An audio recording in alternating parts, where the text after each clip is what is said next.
Bien, chicos y chicas, aquí estamos cumpliendo nuestra palabra de poder pasarles el material que no grabamos o que no grabé en realidad por error mío en la clase pasada, en la clase, si no me equivoco, la séptima clase, octava clase, que tiene que ver con el desglose de imágenes para efectos de animatic, ¿ya? Ya sabemos ya que Storyboard es un documento técnico que va dirigido a camarógrafos, directores de arte, directores de fotografía, ¿no es cierto? Tramoyas, iluminadores, hasta el mismo guionista, el mismo director. Es la primera atisbo, ¿no es cierto?, de imagen que tienen con respecto al guión. Por eso es tan fundamental el trabajo del Storyboardman, ¿no es cierto?, o de la Storyboardman con respecto a interpretar el guión.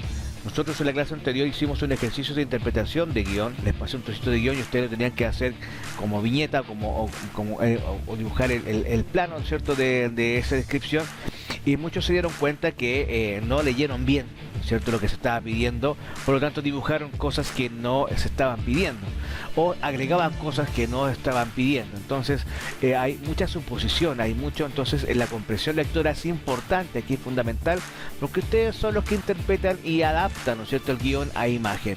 Ustedes son el filtro que permite que tanto el director como todo el equipo de producción, ¿no es cierto?, vea el escrito en imagen, ¿no es cierto?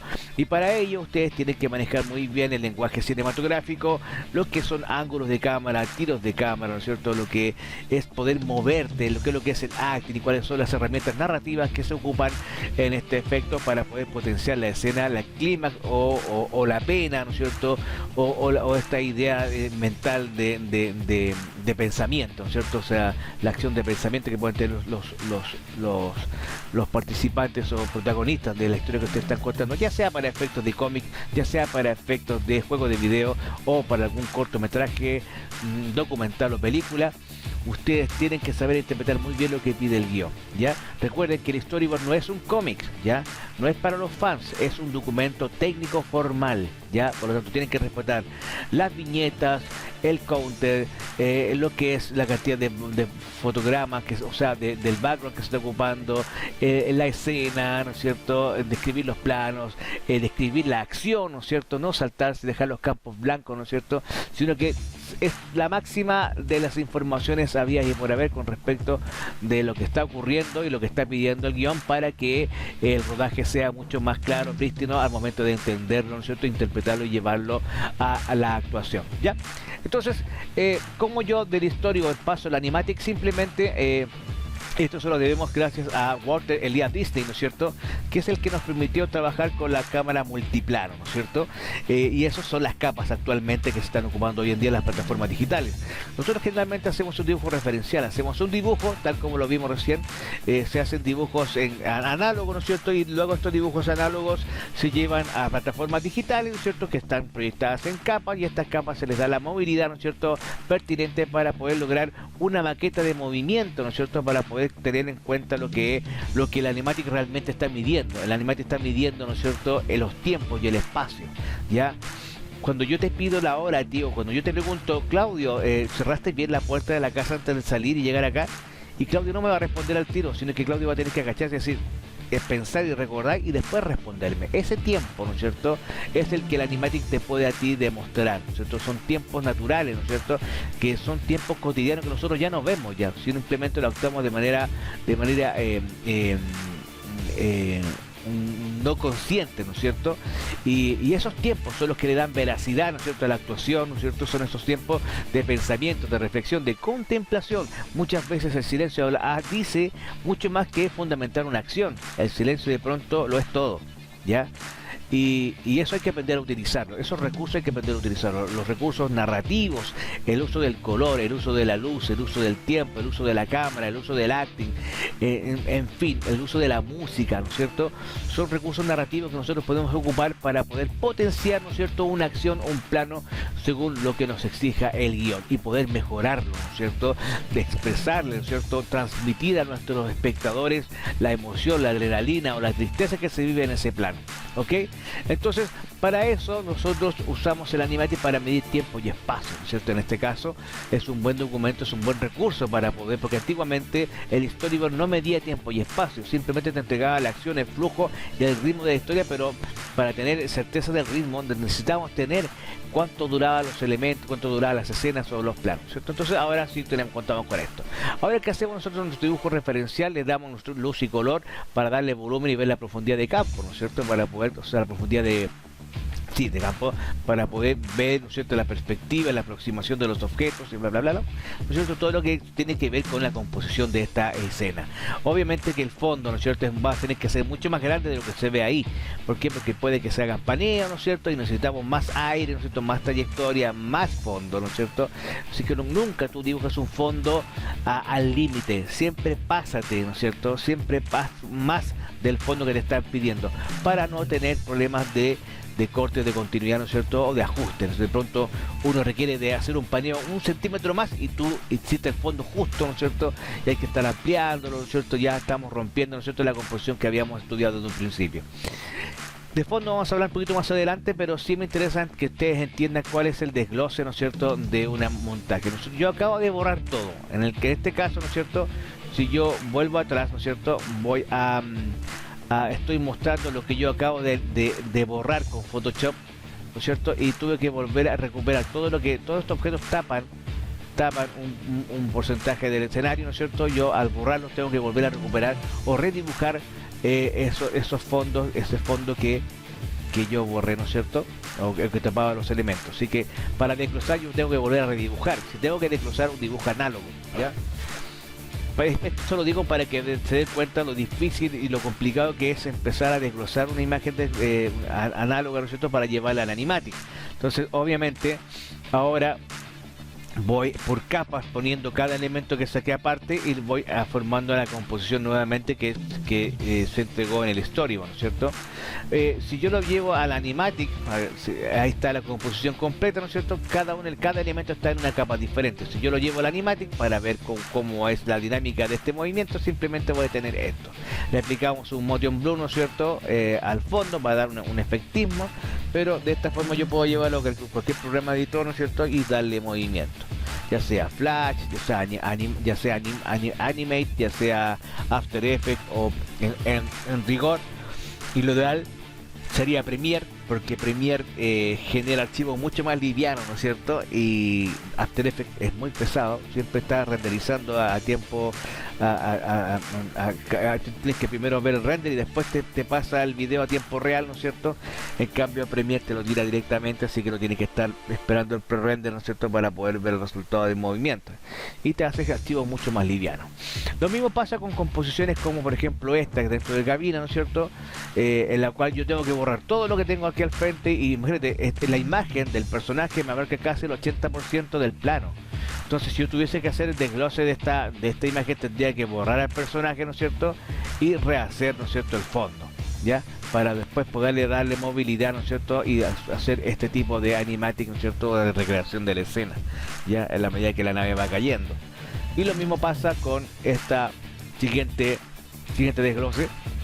Esta es la escena original, esta es la viñeta original, ¿no es cierto?, y yo voy a tener que desglosar al personaje y hacer un efecto de cutout para poder darle movilidad al personaje y hacer esa acción que requiere mostrar el animatic, para ver cuántos disparos va a hacer en esa toma ese droideca y cuánto es suficiente mostrar esa escena, ¿no es cierto? Bien, en fin, esa es la idea, y el asunto es cómo yo abordo, ¿no es cierto?, el trabajo de dibujo con plataformas digitales, ¿ya? Pero antes de seguir hablando del desglose, me gustaría hacer un hincapié con respecto a los backgrounds y los paneos de cámara, ¿ya? ¿Por qué? Porque los chicos generalmente, no les gusta hacer los fondos porque no manejan perspectiva ni manejan la ilustración atmosférica, ¿no es cierto? De pronto los chicos se desviven haciendo un trabajo de fondo con perspectiva lineal perfecta, ¿no es cierto? Pero cuando llega la hora de pintar, lo pintan todo plano y toda la perspectiva la pierden por completo por percepción. ¿Por qué? Porque están usando colores planos. No están usando el concepto de color atmosférico, es decir, que los colores se ven mucho más vívidos en primer plano y van perdiendo fuerza a medida que se van alejando. Entonces, ¿qué es lo que hacen? Destruyen todo el trabajo de perspectiva porque ponen colores planos y no usan el color atmosférico gradual. Entonces, eso hay que tenerlo en consideración, ¿no es cierto? Pero aquí estamos hablando de lo que es el movimiento de cámara con respecto al fondo, con respecto a lo que es el trabajo del animatic. Yo acá les voy a mostrar unos formatos de fondo, ¿no es cierto? Bueno, en esta clase nosotros hablamos cómo había evolucionado el escenario o un set de televisión, ¿no es cierto? Y conversamos mucho de cómo había evolucionado los sets de los noticiarios. O sea, habíamos hablado que antiguamente había un escritorio con dos locutores que solamente leía las noticias y atrás estaba el logo del noticiario. Simplemente luego se cambió a que existía solamente un lector de noticias y atrás se veía una imagen, se veía la imagen por chroma key, ¿no es cierto? Con el logo del noticiario, y después cambió, ¿no es cierto? Y se veían dos lectores nuevamente de noticias y un comentarista, ¿no es cierto? Y de fondo estaba todo el departamento de prensa trabajando en vivo, ¿no es cierto? La gente entraba, salía con papeles, ¿no es cierto? Habían otros trabajando en el computador y era como estar en la sala de redacción de noticias, ¿no es cierto? Ahí mismo. Entonces daba la idea de que las noticias apenas llegaban se transmitían por el noticiario, ¿no es cierto? Y luego llegamos a todo lo que es esto de digitalización, de tener murallas LED, ¿no es cierto?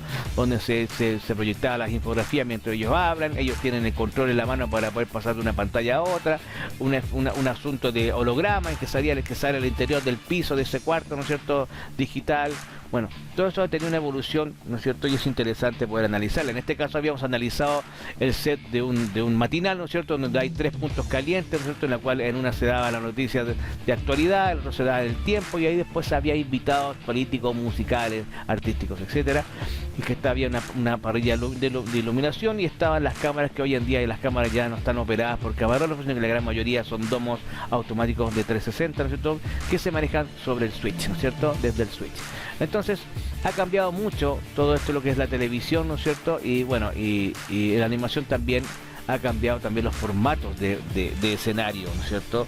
Y en este caso, aquí yo les mostraba esta exposición donde se mostraban los fondos que se utilizaban para, en este caso, efectos de producción de animar, ¿no es cierto? Que son formatos muy grandes, alargados, otros son muy acotados, ¿no es cierto? Todo va a depender de lo que exija el guión técnico, ¿no es cierto? A la hora de poder llevar esto a la puesta en escena. Y nosotros habíamos visto cómo funcionaba un fondo en L, y les mostraba a ustedes cómo la cámara recorría ese panel, ¿no es cierto? Donde había en ese panel un dibujo, ¿no es cierto? Un diseño de fondo, y aquí les voy a mostrar en realidad cuál es ese diseño, y para que vean la diferencia.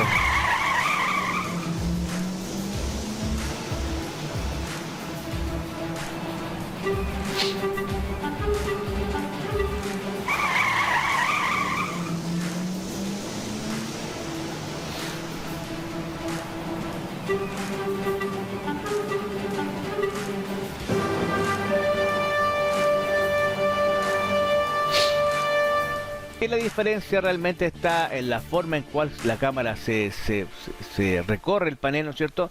Y también en el manejo de la perspectiva. Aquí yo no tengo la muestra real del dibujo, pero lo vamos a ver en los siguientes ejemplos, ¿no es cierto? Acá tenemos el paneo normal. Lo que ustedes van a ver en este cuadro que es superior izquierdo, ¿no es cierto? Es lo que emite la cámara, es decir, lo que el espectador ve en televisión o en la pantalla de cine. Y este es el recorrido de la cámara que lo hace sobre la superficie del lienzo pintado, ¿no es cierto? Y acá en la parte superior derecha va a aparecer el dibujo original, ¿no es cierto?, de ese panel. Y se van a dar cuenta, ¿no es cierto?, que como nosotros estamos acostumbrados, supeditados a ver el ratio de la pantalla, no nos damos cuenta que en realidad el dibujo es extremadamente largo.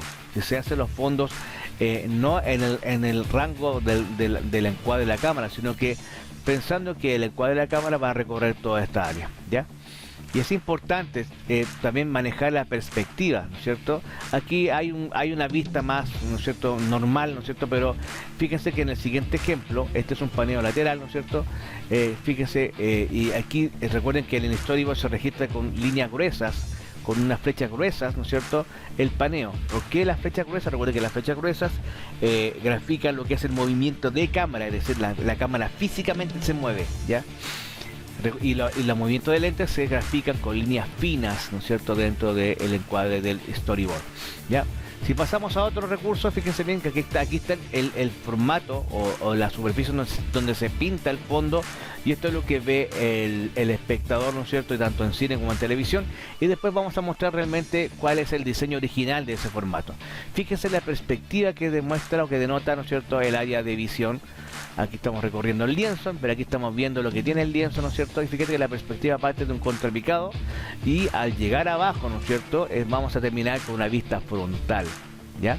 Entonces, aquí que estamos jugando con el espacio, con la percepción de perspectiva, con la percepción de espacio, ¿no es cierto? Y es porque el diseño está pensado de esa forma, cosa que cuando se vea en el encuadre, ¿no es cierto?, tenga esa idea de que me estoy moviendo en un espacio tridimensional, porque estoy cambiando de ángulo, ¿no es cierto?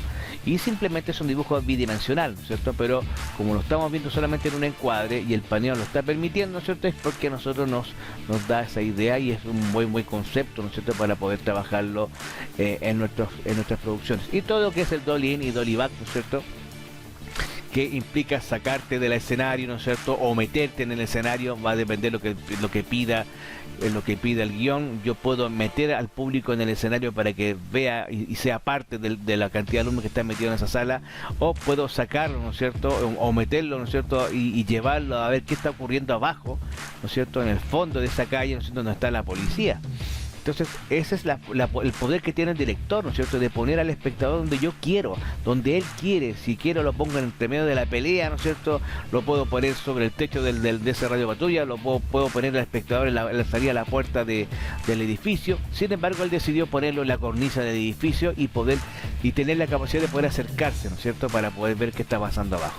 ¿Entienden cuál es la dinámica y cuál es el poder del director, ¿no es cierto?, y con qué cosas tú puedes jugar a la hora de hacer storyboard, y no siempre ver la escena de frente? Ya salgan de la escena de frente. Ustedes siempre hacen las tomas de frente. Generalmente, la gran mayoría, el 90% del alumno se para como si esto fuera una obra de teatro.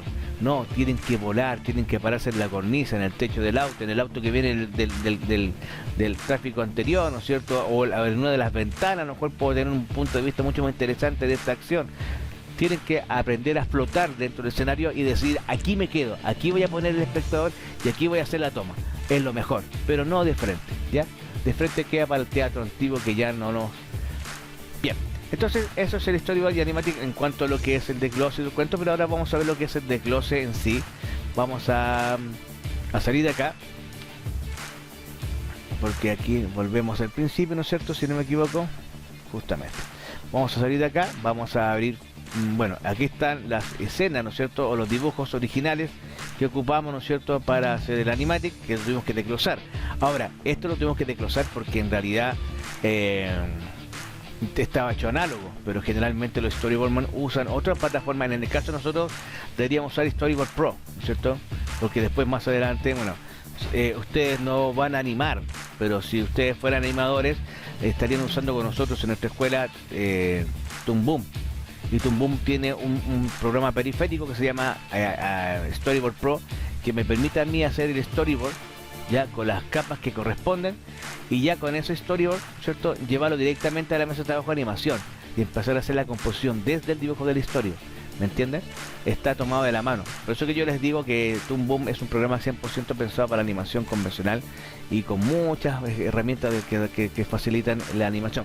Pero como ustedes son de ilustración, ¿no es cierto?, no como cultura general, ese es el software de punta para 2D, ¿no es cierto? Y también se está usando mucho también para juegos de video, ¿ya? Entonces, ojo con eso. Bien.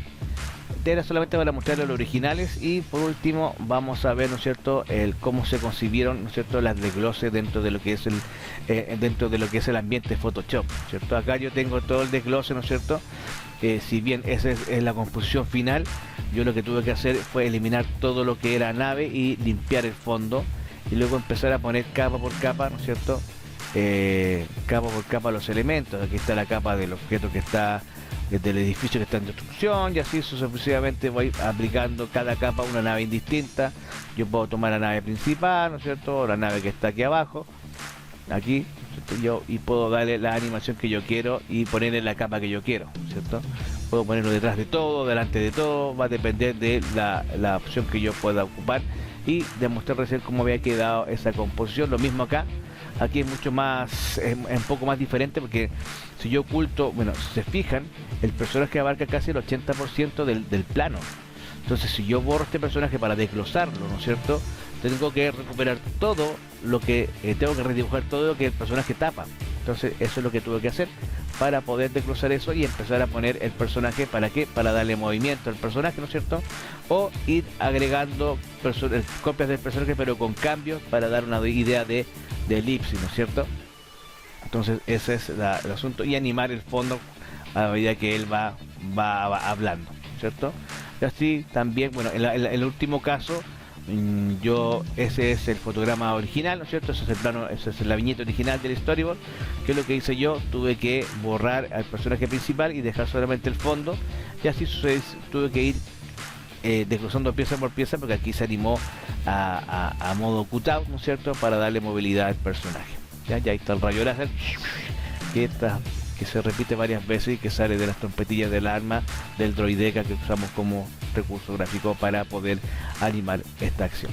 Ya, chiquillitos y chiquillitas, recuerden que el storyboard es un documento técnico, ya no está pensado para el fans, ya el storyboard está pensado para el equipo de producción, para camarógrafos, para tramoyas, para escenógrafos, para director de arte, director de fotografía, para el mismo director de la película, ¿no es cierto? Está pensado para ellos, es el primer atisbo por imagen de lo que es el guión. Ya es y por eso que el storyboard o la storyboard tiene que saber mucho del lenguaje cinematográfico, los tiros de cámara, los ángulos de cámara, ¿no es cierto? El saber jugar con el personaje, con el acting, ¿no es cierto? ¿Qué rostro le voy a poner en esta acción de extrema adrenalina, ¿no es cierto?, o de extrema pena, ¿no es cierto? ¿Cómo yo voy a transmitir la carga emotiva de esta escena a los espectadores? ¿Cómo voy a utilizar el recurso del color, ¿no es cierto?, del color narrativo, para que pueda potenciar de mejor manera esta escena? ¿Dónde voy a poner la fuente lumínica o la fuente de luz para que se proyecte la luz? Quizás si yo quiero hacer alguna escena tétrica, voy a ponerla poco debajo, cosa que las sombras en contracara, nosotros se vea mucho más horribles al rostro del personaje, etcétera, etcétera, etcétera. Tiene que manejar de mejor manera todos los recursos narrativos para poder potenciar las escenas, ¿ok? Entonces lo dejamos hasta acá. Esta es la explicación. Después hicimos ejercicios en esta clase, pero era simplemente para dejar un registro de lo que habíamos hablado en esta clase, ¿no es cierto?, y de lo que implica a generar una desglose para Animatic. Ahora en adelante vamos a nosotros a dibujar directamente en Photoshop, ¿no es cierto?, las escenas, teniendo en consideración, y eso lo vamos a ver en la próxima clase, teniendo en consideración cómo adaptar una escena, ¿no es cierto?, y cómo dibujar sobre esa escena en el radio que corresponde, ¿no es cierto?, en la resolución que corresponde,